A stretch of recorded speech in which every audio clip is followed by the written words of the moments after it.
రాజ్యసభకు ఆర్ కృష్ణయ్య నేడో రేపో బీజేపీలో చేరిక, టీడీపీకి 2, బీజేపీకి 1 సీటు, ఏపీ నుంచి ఎన్నిక కానున్న 3.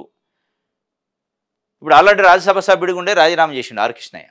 వైఎస్ఆర్సీపీ జగన్మోహన్ రెడ్డి ఆయనకు రాజ్యసభలో అవకాశం ఇచ్చిండు. 2 సంవత్సరాలు గడిచిపోయింది, ఇంకా 4 సంవత్సరాలు పదవి కాలం ఉంది. అన్ఎక్స్పెక్టెడ్గా ఆయన రాజీనామా చేసిండు. రాజీనామా చేసిన తర్వాత అంటే తెలుగుదేశం పార్టీ నాయకులకి అది ఖాళీ అయితే తెలుగుదేశం గెలిచింది కాబట్టి తెలుగుదేశం పార్టీ నాయకులకి ఇస్తారు, 3కు 3 రాజ్యసభ అనుకున్నారు. దాంట్లో 1 బీజేపీ అట, 2 తెలుగుదేశం.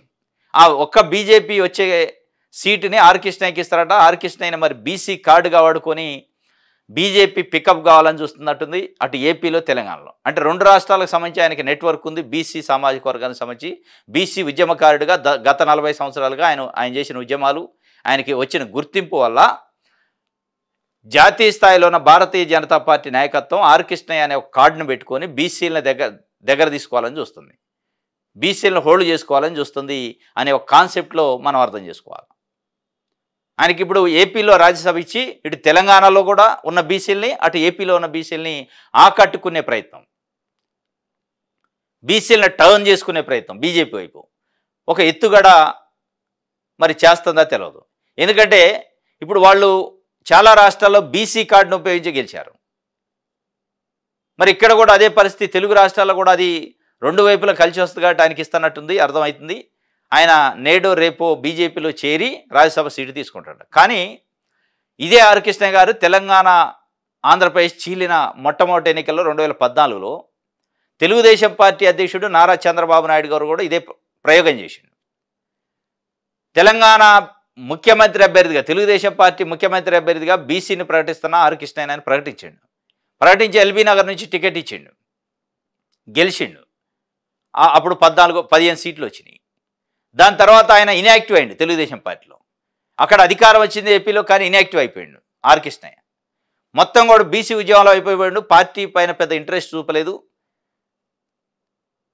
అది జరిగిన తర్వాత 2014లో జగన్మోహన్ రెడ్డి ఇచ్చిన తర్వాత ఆయన కూడా బీసీ కార్డు ఉపయోగించి మళ్ళీ రాజ్యసభ ఇచ్చిండు. కానీ అక్కడ కూడా ఇన్యాక్టివ్ అయ్యిండు, అంత యాక్టివ్గా లేడు వైసీపీలో కూడా.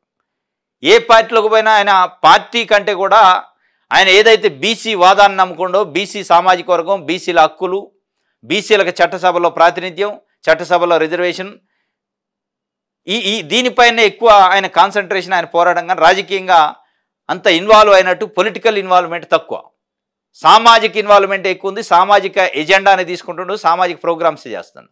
కానీ బీజేపీ మరి ఎట్లా వాడుకుంటుంది? ఎందుకంటే ఆల్రెడీ తెలుగుదేశం పార్టీ ఒకసారి పదవి ఇచ్చింది, సీఎం పదవి అనౌన్స్ చేసింది. జగన్మోహన్ రెడ్డి రాజ్యసభ ఇచ్చే అవకాశం ఇచ్చిండు, వాళ్ళు ఎమ్మెల్యే ఇస్తే ఎంపీ ఇచ్చారు. కానీ ఆ 2 పార్టీలకు పెద్దగా అంటే ఓట్ల పరంగా మాస్ వేవ్లో వచ్చి ఉండొచ్చు, కొంత ఓటింగ్ పర్సెంటేజ్ పెరిగి ఉండొచ్చు, బీసీలది టర్న్ అయి ఉండొచ్చు. కానీ ఆయన వ్యక్తిగతంగా ఒక కార్డుగా ఆయన వాడుకొని అటు వైసీపీ కానీ తెలుగుదేశం పార్టీ జెండా పట్టుకొని ఆయన ఎప్పుడు తిరగలే జాయిన్ అయినప్పటికీ. మరి ఇప్పుడు బీజేపీ ఏ రకంగా వాడుకుంటుంది? ఫుల్ ఫ్లెడ్జ్డ్గా ఏమైనా ముఖ్యమంత్రి అభ్యర్థి అనౌన్స్ చేస్తారా, చేసి వాడుకుంటారా తెలియదు.